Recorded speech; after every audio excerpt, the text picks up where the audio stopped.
Eh ben bonjour tout le monde, c'est encore moi.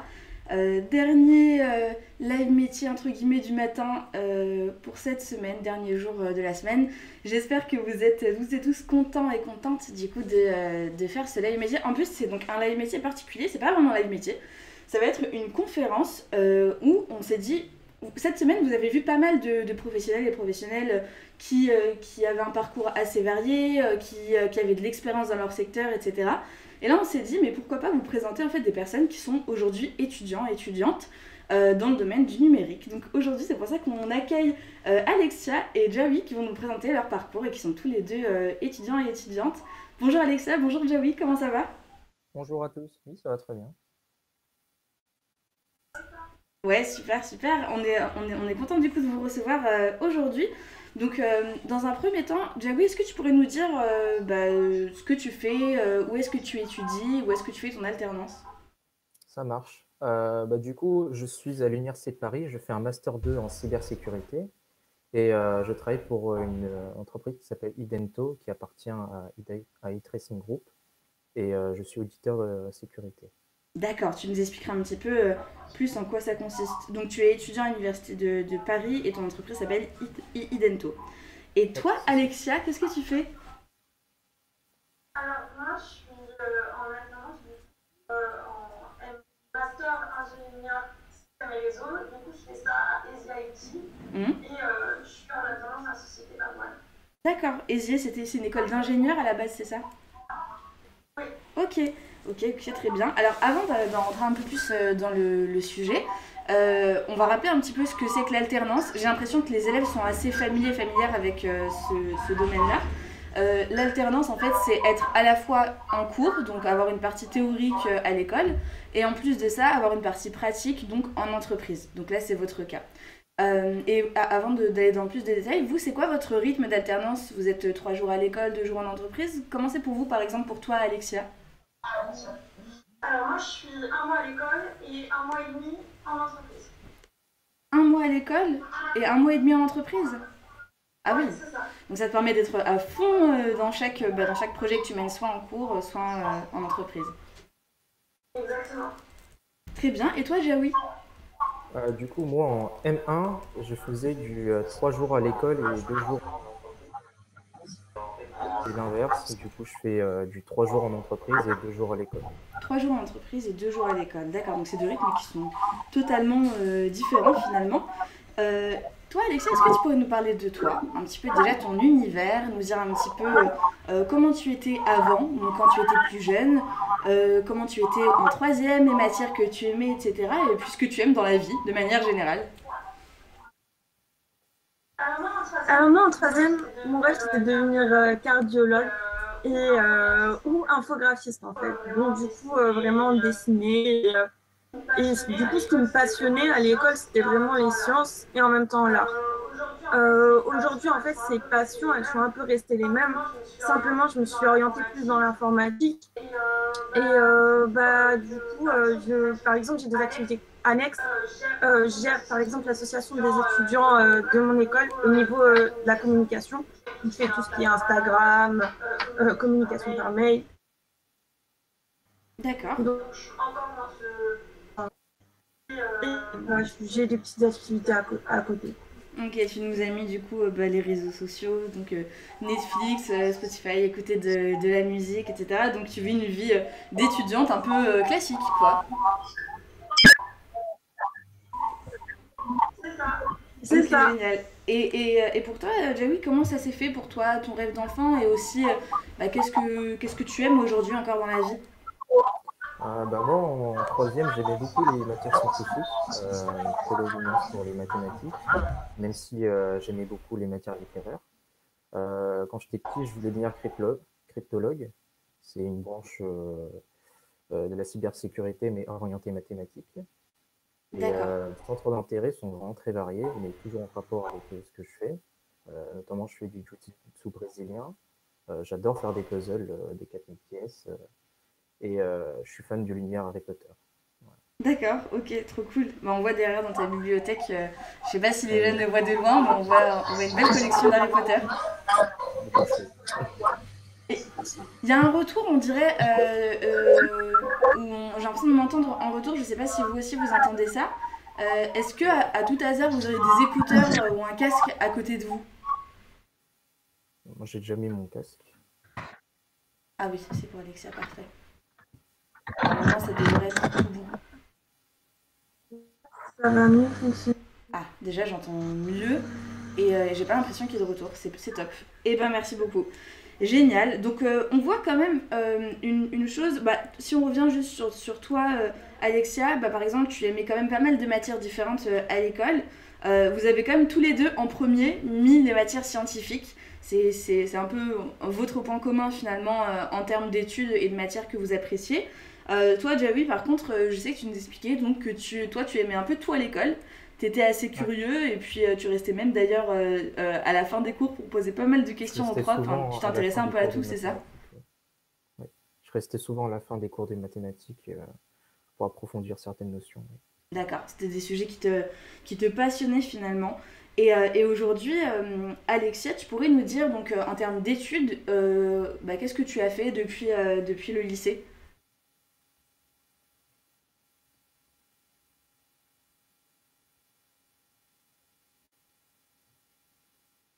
Euh, J'aime si prendre du coup. Euh, ok, ça devrait le faire. Vous m'entendez toujours? Il y a un Y a un écho. écho bizarre, un gros Ok. écho, ouais. C'est compliqué là. Vu que j'ai mis le casque, Alors on va peut-être enlever le casque alors finalement parce que j'ai l'impression que c'est pas mieux. ouais. Je demande juste à Solal qui s'occupe de la technique. Tu en... faudrait qu'elle enlève son casque.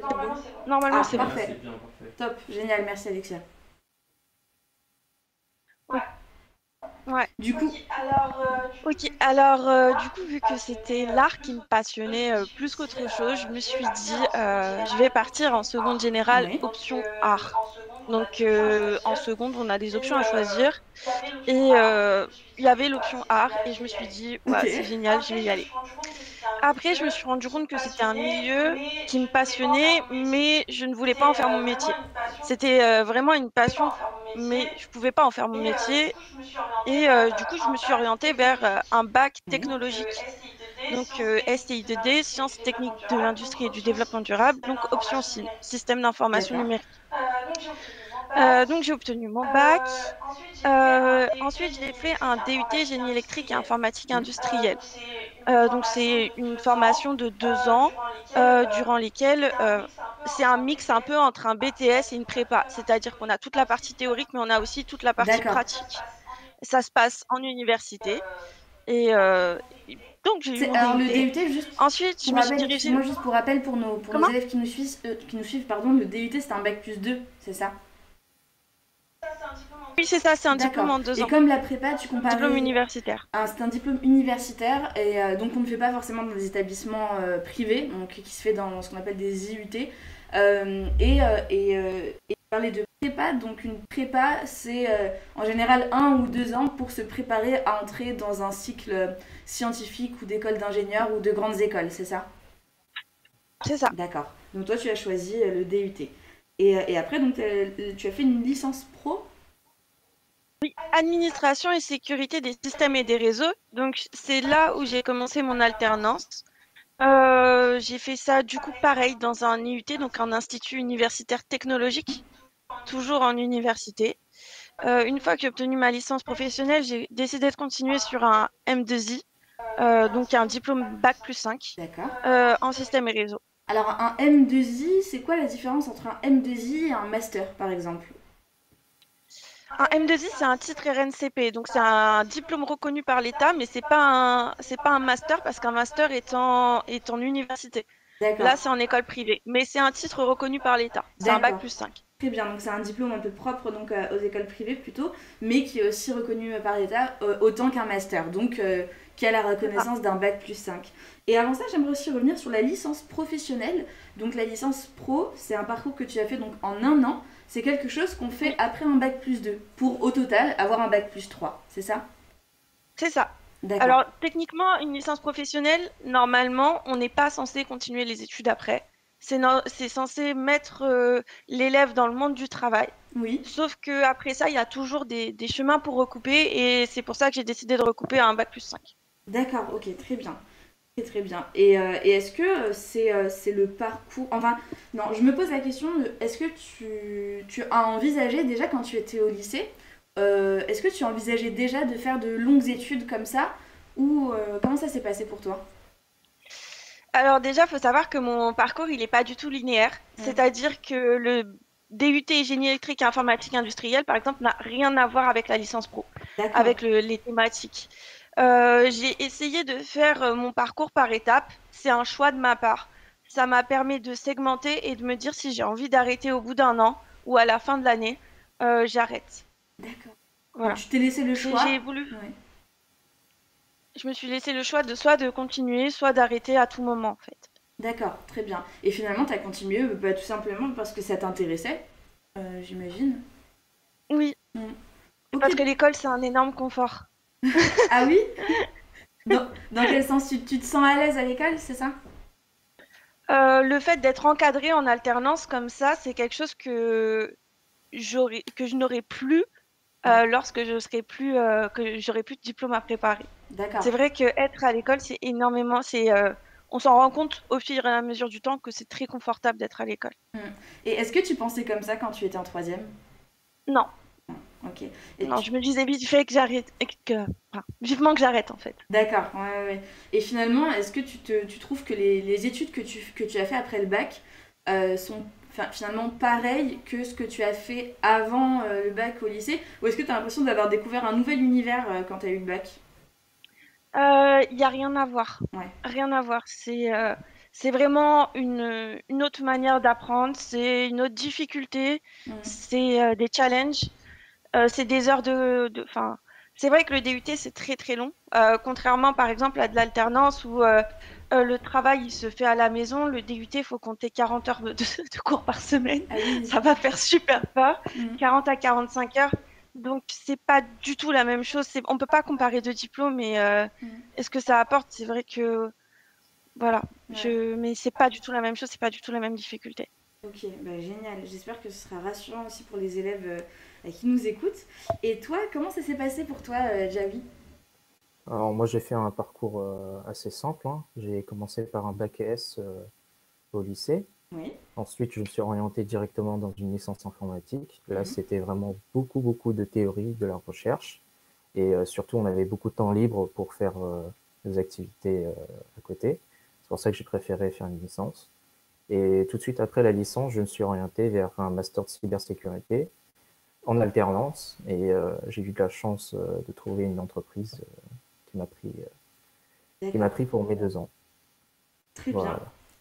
Et donc ta licence, toi, ta licence en informatique, tu l'as faite en initiale à temps plein, c'est-à-dire que tu étais tout le temps C'est à ça. l'école? C'est ça. J'allais tout le temps à l'école. C'était une licence à dominante recherche Oui. en informatique fondamentale. Mais j'ai pris toutes les options informatique, et sécurité informatique et cryptographie. D'accord. C'est quoi une licence à dominante recherche, si tu pouvais l'expliquer avec des mots assez simples pour les élèves? À dominante recherche, c'est les cours qu'on nous donne sont généralement donnés déjà par des enseignants-chercheurs Oui, qui sont déjà dans de la recherche pointue. oui. Et moi, c'était de l'informatique fondamentale. Là, vraiment, on va chercher. Là, c'est beaucoup de mathématiques. Du coup, on va voir des modèles mathématiques qui va expliquer comment fonctionne l'informatique dans la pratique. D'accord. D'accord, d'accord, très bien. Et si tu pouvais dire, par exemple, je dirais une différence entre ce que tu as fait en licence, donc en bac plus 3, et ce que tu as fait en master, est-ce que c'était, enfin, qu'est-ce qui était le plus dur qu'est-ce que tu as préféré, par exemple, dans ton parcours et pourquoi? Alors, la licence, il y avait des matières imposées.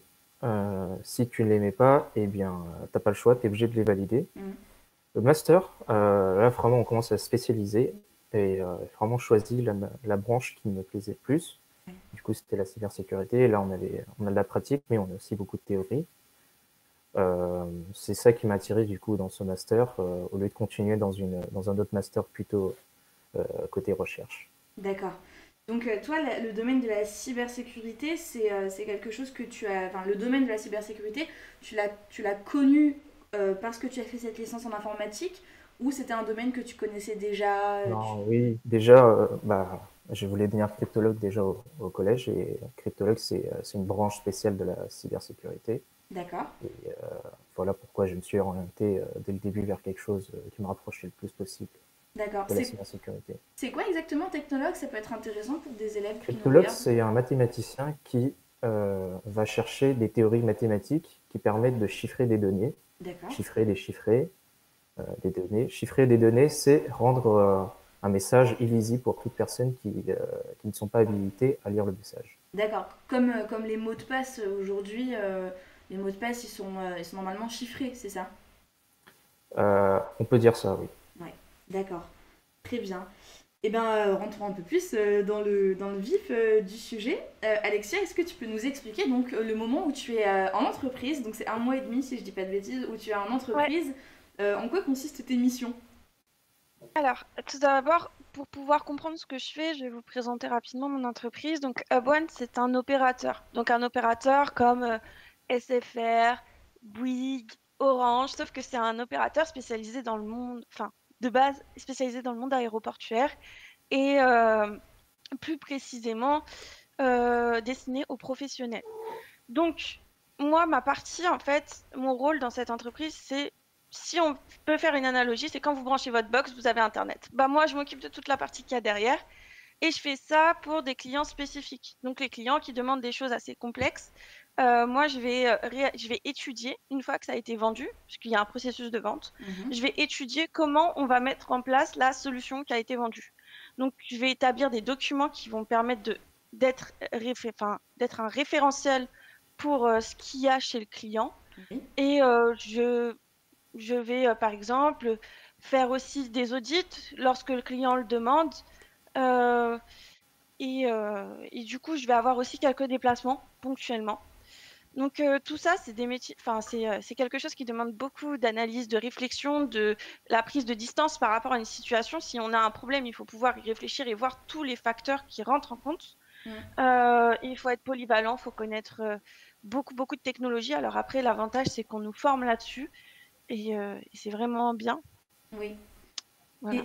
Et, tu as parlé d'audit. Est-ce que tu pourrais juste nous dire ce que c'est que l'audit dans ton travail? Ça consiste en Bien quoi? sûr, un audit, c'est aller vérifier ce qu'il y a chez le client en réel. Ou pas forcément chez un client, mais vérifier ce qui se passe réellement. D'accord. Faire attention que tout ce qu'il y a dans un endroit est conforme. On va le faire comme ça. Par exemple, aller voir dans un frigo si toutes les dates limites de consommation ne sont pas dépassées. Ça, c'est un audit. D'accord. Donc c'est de la vérification, en fait. Voilà, D'accord, très bien. Et donc, toi, donc ton entreprise travaille pour des professionnels, pour des entreprises, c'est ça? c'est ça, D'accord, c'est ça. très bien. Et donc, toi, tu t'occupes donc des réseaux, donc des systèmes et des réseaux qui sont fournis pour ces entreprises, donc à ces clients-là. Et est-ce que tu vas les installer, toi aussi, ou c'est pas ton job, justement?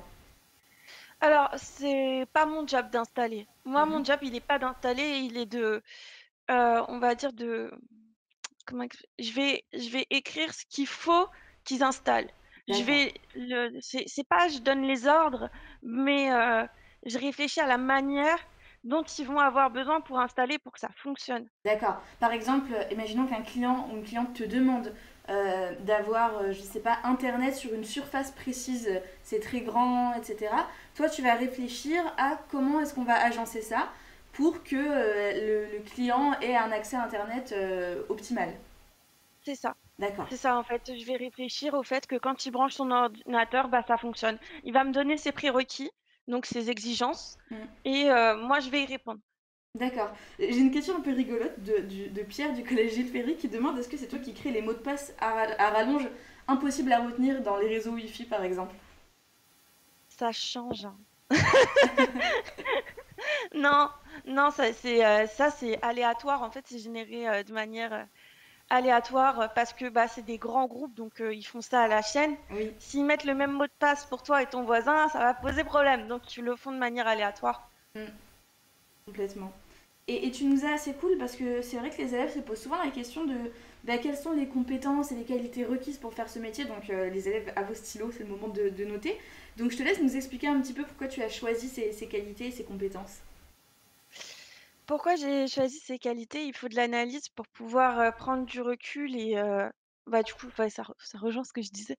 Alors Oui. de l'autonomie, pourquoi? Parce qu'on est souvent amené à être, confronté, des fois seul face à des soucis ou tout simplement à des embûches, des choses dont on n'a pas l'habitude Mm. et il faut avoir la capacité tout seul de résoudre ce souci. C'est des choses que tout le monde n'a pas. C'est pas péjoratif, hein, de dire ça, mais le fait de se dire: «Je vais trouver la solution», c'est des fois très compliqué et surtout la manière dont il faut la trouver. Tout ça, c'est des étapes aussi et comprendre Mm. pourquoi c'est comme ça et pourquoi c'est pas autrement. Oui. Chercher à comprendre tout ça, c'est, Mm. voilà et donc Et, faut tout intégrer. et j'imagine qu'il faut aimer un petit peu, entre guillemets, se casser la tête pour résoudre des problèmes. Il faut aussi aimer, savoir le faire, mais aimer. Oui. C'est un petit oui.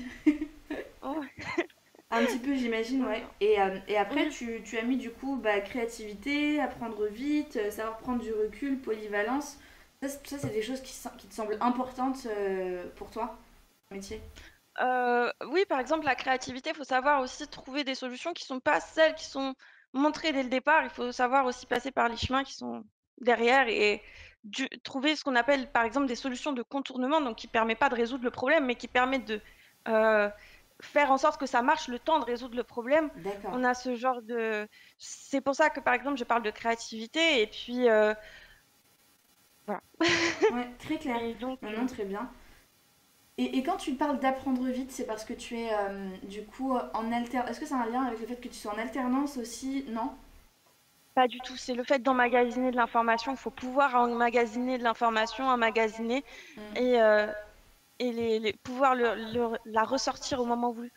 Oui, d'accord, très bien. De toute façon, on verra après un petit peu en quoi consistent aussi tes journées. Tu nous expliques comment tu prends les infos et tu les appliques dans ton travail. Et puis, je veux aussi. On a pas mal de questions dans le chat, donc je veux aussi en profiter pour te poser cette question. Il y a Max qui demande est-ce que tu aimes ton métier? Ah, j'adore. T'adores? J'adore le métier.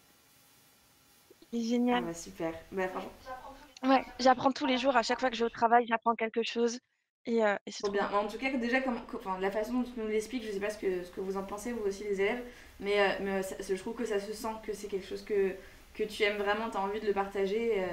Et puis ça fait plaisir de voir que voilà, tu aimes ce que tu fais et en plus tu es encore en train d'étudier, donc bel exemple. Et puis à toi, Jerry, tu nous as aussi expliqué ton métier en quelques points. Est-ce que tu pourrais nous rappeler aussi donc, ton entreprise donc, dans laquelle tu travailles et puis en quoi consiste ton métier, s'il te plaît? Oui, d'accord. Bah, je travaille pour Idento, qui est un cabinet de conseil en cybersécurité. On donne des conseils à des clients sur la manière dont on intègre des solutions chez eux. Mhm. Ça, c'est une partie justement des activités. Et une autre partie, c'est faire de l'audit et proposer des solutions de remédiation aux clients. C'est-à-dire qu'on va chez le client, on va regarder quels problèmes ils ont et on va leur proposer un plan d'action pour résoudre le problème. Dans une figure imagée, si vous prenez un château, vous essayez de rentrer dedans, moi je suis la personne qui est là pour regarder est-ce que la porte est bien sécurisée, est-ce qu'elle est assez solide, est-ce qu'il y a un petit trou dans les murs qu'on peut rentrer, et je vais leur dire, bon bah voilà, le mur, il va falloir le renforcer, le trou, va falloir le boucher, voilà à peu près mon job. D'accord. Ensuite, pour faire mon travail, il faut vraiment être très très passionné. Parce que si déjà la passion, si vous ne l'avez pas, les journées vont être très très longues. Parce que c'est un métier qui demande beaucoup de temps, beaucoup de formation. Il faut vraiment chercher partout dans des livres, sur Internet, chaque technique qu'on doit utiliser, chaque fil conducteur qu'on va prendre pour pouvoir arriver à rentrer justement dans le château. Et faire des challenges. Il n'est pas rare qu'on ne trouve rien, mais si on trouve, c'est une immense satisfaction. Et quand je prends les challenges, je fais toujours une référence au puzzle. Parce que quand on essaye de rentrer dans un château, on va d'abord rassembler les informations. Mm. Pour faire un puzzle, c'est simple, on regroupe en couleurs, On essaie de faire les bords, on essaie de trouver, là, ça ressemble à un œil, ça ressemble à quel personnage, on les regroupe. Et quand on a beaucoup de tas, beaucoup de groupes, on essaie de les relier entre eux. Et bien, c'est ça qu'on essaie de mettre en pratique, qu'on essaie de rentrer justement dans un château. Ensuite, c'est un métier sensible, parce qu'il y a peu de petites responsabilités quand on travaille dans ce métier. C'est simple, on vous donne une clé ou un badge pour rentrer dans un bâtiment. Le bâtiment est classé secret défense. Je ne sais pas, derrière, il y a les codes nucléaires ou alors il y a des coffres forts. Même si vous êtes simple stagiaire, la clé, on vous le donne. Et si vous la perdez, des gens malveillants peuvent la réutiliser pour rentrer. Eh bien, c'est la même chose dans ce métier qui est la cybersécurité. D'accord. Donc en fait, ce que tu nous expliques, c'est que il n'y a aucune différence en termes de responsabilité à partir du moment où tu fais ce métier, que tu sois stagiaire, étudiant en alternance comme toi ou salarié. Pour un métier comme celui-là, il faut faire attention et prendre avec précaution ce qu'on a. Et on a autant de responsabilités que les autres finalement, c'est ça? C'est ça, c'est ça. Très bien.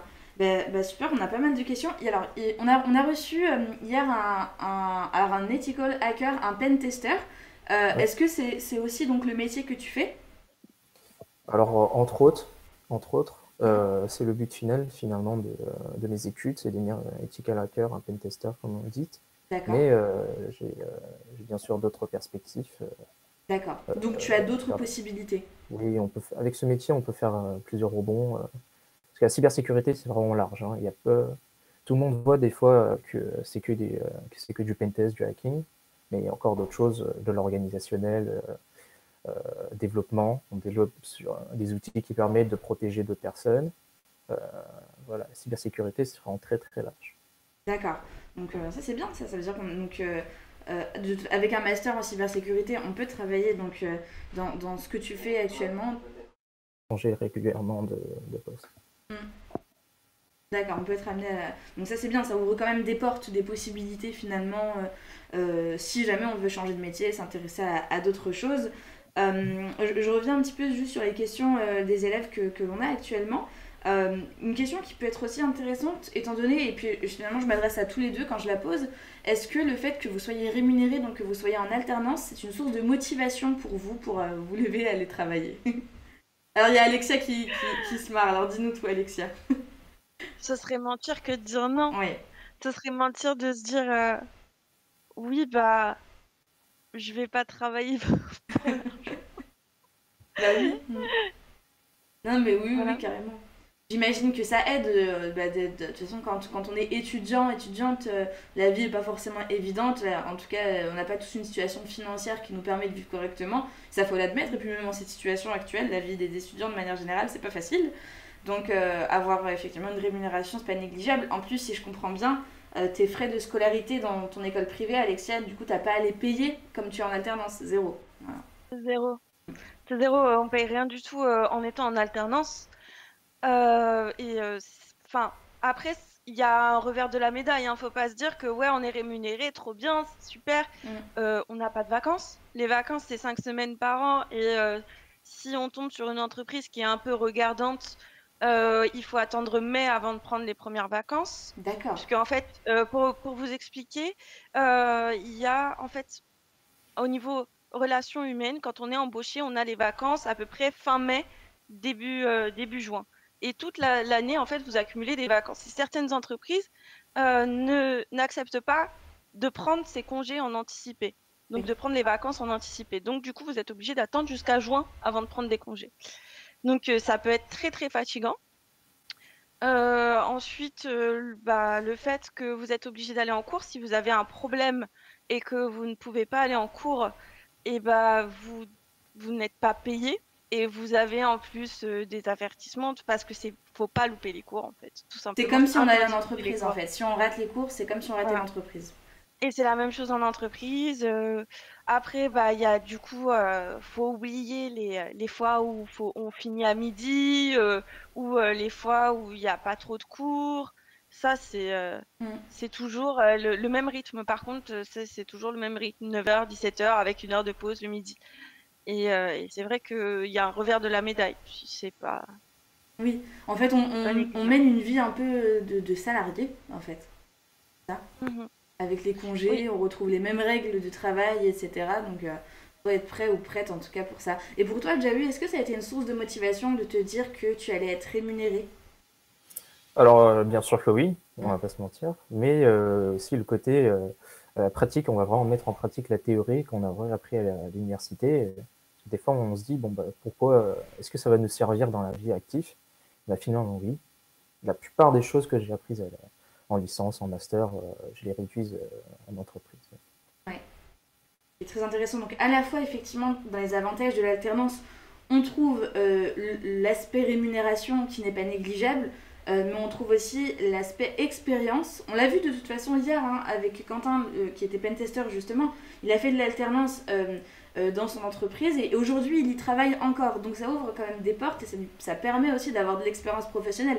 Donc une fois qu'on est diplômé là dans vos cas de votre master, de votre bac plus 5, une fois que vous êtes diplômé de vos... Enfin, et bien là vous êtes dans le monde du travail quoi et vous avez de l'expérience professionnelle. Donc Mm. finalement ça a Ça, c'est plusieurs important. facettes. Et puis comme tu as dit Alexia, il faut quand même juste avoir conscience que c'est pas si facile que ça non plus. Oui, Très bien. c'est Eh bien, Alexia, toujours dans cet élan, pour ne pas te couper dans ton élan non plus, tu pourrais nous dire un petit peu en quoi consistent tes journées, ce que tu fais chaque jour quand tu es en entreprise. alors généralement une fois ou deux fois par semaine, je fais de la veille technologique.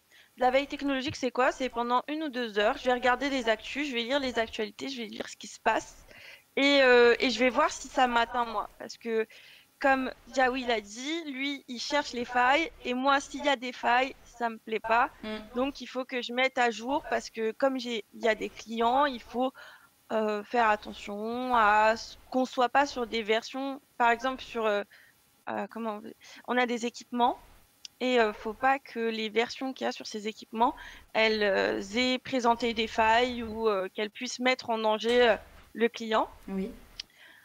Sinon, j'avance sur les projets clients aussi. Je vais dire beaucoup de fois le mot client. Je rédige des documents d'ingénierie où je suis en réunion. Donc, les documents d'ingénierie, c'est tous les référentiels qu'il y a sur les différentes architectures réseau des clients. Ensuite, c'est la pause déjeuner, très important dans la journée parce que euh, on parle aussi avec les collègues. C'est un moment où on peut tous échanger, où on est un peu en break de travail Mm. et on échange tous sur ce qu'on fait, sur ce qui se passe Ouais. et Et puis on voilà, sort un ça petit reste peu quand même. de... J'imagine on sort un petit peu aussi de la bulle de travail à ce moment-là et c'est important comme à l'école aussi. Oui, c'est ça, c'est ça. Après, on reste toujours très professionnel. Enfin, c'est assez professionnel quand même, même si c'est à la cool, ça reste quand même pro. Oui. Donc l'après-midi, généralement, en première partie, j'ai beaucoup de réunions. Donc ça peut être des réunions d'équipe, des réunions de lancement de projet, des points d'avancement sur tel et tel projet, s'il y a des points de blocage, s'il y a des choses qui font qu'on peut pas avancer. Et après, à la fin de la journée, j'avance toujours sur les projets clients où je teste du matériel, je teste les limites du matériel. C'est-à-dire que j'essaye de voir, euh, selon les usages qu'on en a, est-ce qu'on peut l'intégrer à nos offres et donc le proposer à quelqu'un, à un client. D'accord. Et alors j'aimerais juste te poser une question par rapport aux réunions équipe. Tu travailles avec quel type de métier autour de toi? Alors, je travaille avec des chefs de projet, je travaille avec des ingés, principalement. Donc ça, c'est ma bulle très très. Je travaille avec des techniciens aussi, mais ça, c'est la bulle très très proche. Après, sinon, je travaille un peu avec du marketing, avec avec des avant-ventes, et voilà, principalement, c'est les gens avec qui je travaille. Ah, c'est déjà des métiers variés, hein, donc c'est cool. Et il faut savoir s'adapter, j'imagine aussi, parce que du coup, ce sont des personnes qui font pas des métiers qui sont peut-être pas forcément le même métier. Donc quand vous vous exprimez entre vous, peut-être que certaines personnes ne comprennent pas le vocabulaire technique que tu utilises, par exemple. Sachant qu'on est dans une boîte qui fait que ça, je me suis pas heurtée à ce problème D'accord. chez Lebonne. Par contre, j'ai déjà rencontré ce problème, ouais. Ouais. Mais pas dans cette entreprise. D'accord, très bien. Très clair. Et du coup, quand tu es à l'école, quelles sont les matières que tu étudies? Alors, ça, en fait, il faut savoir que j'ai des matières de 3, 4 cours. Ensuite, on a un contrôle, donc c'est du contrôle continu. Hmm. Mais il y a des thématiques, et du coup, dans ce que je vous présente là, c'est plutôt des thématiques que j'ai ressorties. D'accord. Donc, on a beaucoup de management, donc savoir gérer une équipe, la réglementation du monde informatique. Donc, vous avez peut-être entendu parler du RGPD et de tous les cookies qu'il faut accepter maintenant quand on se connecte à Internet. Et C'est qu'est-ce un que peu c'est? ça, c'est tout ce qui est. Qu'est-ce que c'est que ça, justement, si tu pourrais nous expliquer juste en quelques mots pour ceux qui ne savent pas?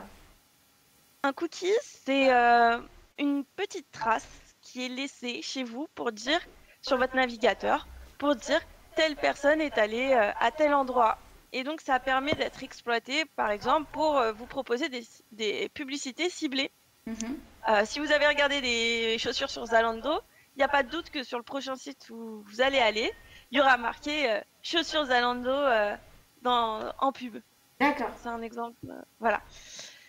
Et Ensuite, oui, pardon, juste excuse-moi. pour tu parles du RGPD et c'est important finalement, c'est la réglementation de la protection des données personnelles.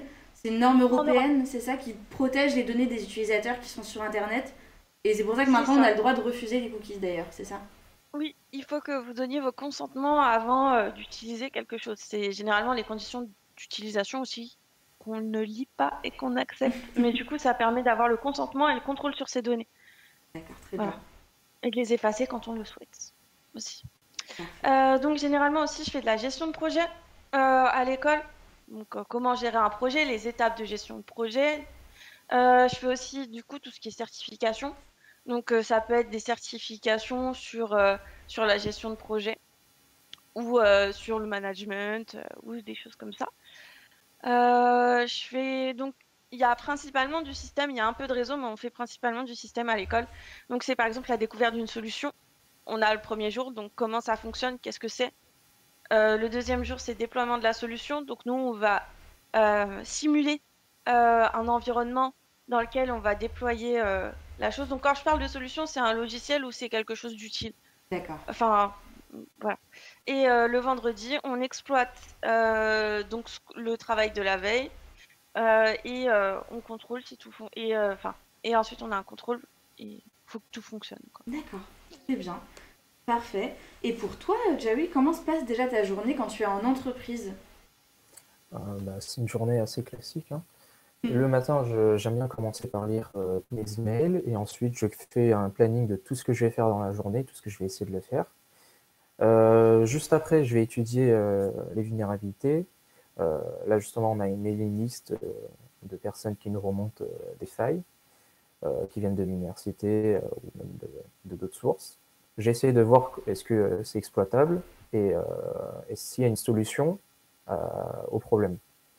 Ensuite, vers midi, j'ai souvent une réunion avec le manager, toute l'équipe, pour discuter de ce qu'on a fait le matin et ce qu'on va faire l'après-midi et voir s'il y a des perspectives dans la semaine.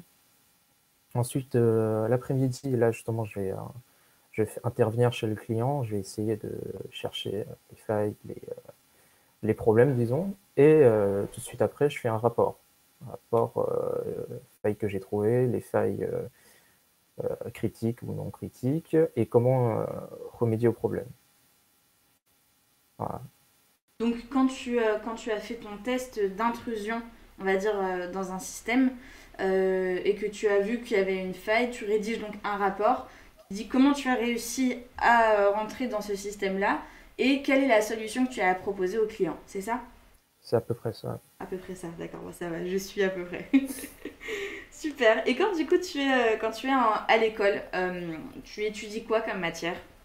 Voilà. La grosse dominante, c'est ethical hacking. Bon, vraiment, c'est de la technique, hein. On va essayer on nous propose des challenges et on essaie de rentrer justement dans le château qu'on nous demande de rentrer.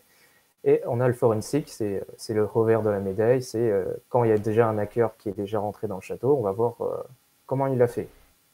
Là, justement, c'est un travail très fastidieux, on va regarder... c'est comme la police qui est sur un scène de crime, il va essayer de remonter les pistes pour savoir qu'est-ce qu'il a fait, par quel chemin il est passé, quel outil il a utilisé. Mhm. Voilà, c'est ce genre de choses. D'accord. Ensuite, on a de la cryptographie. Là, c'est vraiment la théorie. On nous apprend comment déchiffrer des données, comment exploiter la blockchain, par exemple. Blockchain, si vous connaissez, c'est la technologie qui est derrière Bitcoin, Ethereum, toutes les crypto-monnaies. Bon, après, on peut l'utiliser pour d'autres choses. Hein. On a d'autres choses. Et bien sûr, on a du réseau. Bon, je ne suis pas aussi expert qu'Alexia en réseau, mais on a des notions, parce que c'est pas notre cœur de métier. Oui. C'est simple. Hein. Nous, on est la voiture qui est sur l'autoroute. On utilise l'autoroute, mais on ne sait pas, par exemple, comment s'est fabriquée l'autoroute. Oui. Voilà. D'accord. C'est ça le réseau pour nous. Ensuite, on a la PSSI. PSSI et droit. PSSI, c'est juste là, on n'est plus vraiment du côté technique, on est côté rédaction de documents, c'est-à-dire que comment on régule les accès physiques des personnes, quel badge on donne, quelle est la longueur des mots de passe, si vous avez un ordinateur, est-ce qu'il faut mettre un filtre de confidentialité, si vous travaillez depuis chez vous, est-ce qu'on vous donne un ordinateur dédié à ça. Voilà, c'est vraiment côté réglementation de l'utilisation du matériel informatique. Ensuite, on a du droit. Là, c'est justement le RGPD qu'on a parlé tout à l'heure. Ce qu'on a le droit de faire, ce qu'on n'a pas le droit de faire sur Internet. Oui. Justement, les droits qu'on a sur Internet, les données personnelles qu'on donne à des sites tiers.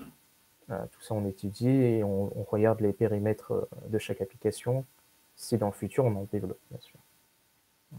Donc j'ai l'impression quand même que dans vos deux cursus scolaires, vous avez quand même une part de juridique, de droit. Parce qu'en fait, on se rend compte quand même que le numérique, c'est accessible à toutes et tous, et il y a quand même des dangers, et quels qu'ils soient. Finalement, pour toi, Alexia, ça peut être par rapport aussi aux équipements. En plus, vous fournissez des clients, donc il faut garantir aussi de la sécurité. Et puis finalement, pareil pour toi aussi, Jaoui, puisqu'on essaie de détourner les failles d'un système où il y a des données aussi personnelles qui sont précieuses. Donc il y a quand même ce sujet de réglementation qu'on retrouve dans vos deux métiers. Je vais remonter en même temps des questions quand même de certains et certaines de nos élèves. On a aussi quel est le salaire. Alors est-ce que vous pourriez juste nous dire pour chacun d'entre vous peut-être une fourchette de rémunération quand on est en alternance avec votre niveau d'études? Alexia. Oh là, l'alternance, c'est difficile de donner un salaire. Oui. Parce qu'en fait, ça dépend de l'âge, ça dépend de la boîte, ça dépend de ce qu'on appelle. En fait, le salaire d'un alternant se calcule par rapport au pourcentage d'un SMIC. Oui. Sauf qu'il y a ce qu'on appelle des conventions collectives qui disent que, en gros, pour vous faire simple, l'entreprise dit oui, mais en gros, moi, je peux pas payer, j'ai pas envie de payer mes employés au SMIC, donc j'établis moi-même un salaire minimum. Et nous, on est payé par rapport à ce salaire minimum. D'accord. Donc, il n'y a pas forcément de règles. Après, c'est généralement de ce que je vois, c'est entre 900 et 1500, 1800 euros. Allez, Oui. 900 et 1800 euros. Parce Ça que peut aussi, varier entre là. Parce que aussi, du coup, tu es en master. Enfin, tu es dans un niveau aussi plus élevé. Et parfois, ça peut être inférieur, par exemple, quand on commence un contrat d'apprentissage alors qu'on a 16 ans. Ça varie, comme tu dis, en fonction de l'âge, en fonction aussi du niveau d'études et de l'entreprise. Je vais donner un exemple. Ouais. Il y a 2 ans, j'étais à 750 euros. Quoi. Oui, et là, après, tu es passé. Voilà. D'accord, très bien. Donc, mais ça augmente chaque année. Hein. C'est obligé d'augmenter chaque année. Ça, Ah bah super. Ça, c'est top. Et pour toi, Javi, est-ce que si c'est la même fourchette que tu donnerais aux élèves? Oui, on commence en M1, on commence vers 900 et on finit en M2 vers 1100, 1200. Voilà. Et après, moi j'ai de la chance, on est dans une entreprise où si on fait bien le boulot, on a des primes. Ah, très bien. Et donc c'est challengeant, ça donne envie aussi, oui, j'imagine, c'est ça. de se dépasser. Très bien. Et bien, mine de rien, le temps a fui. On va quand même mettre à disposition du coup les documents donc, pour les élèves. pour qu'ils puissent regarder un petit peu. Donc Alexia et Joey, vous avez préparé aussi quelques petites images pour présenter donc leur métier. Donc vous pourrez les regarder juste après pour les élèves. Et puis aussi, ils vous ont donné 2 petites phrases et j'aimerais bien qu'on termine sur ça si vous êtes d'accord. Ils vous ont rédigé 2 petites phrases qui leur ressemblent un petit peu et des conseils pour vous. Donc Alexia, je te laisse dire un petit peu ce que tu penses, toi aussi. Tout d'abord, il n'est jamais trop tard pour changer de voie. Il y a toujours des chemins dérobés, des portes sur lesquelles on peut déboucher. Si un truc vous plaît pas, vous n'êtes pas obligé d'abandonner. Vous pouvez continuer et ensuite reprendre carrément ce qui vous plaît. Ça, voilà. Et toujours penser à avoir un plan A, B, C et D. Faut pas lésigner sur les moyens.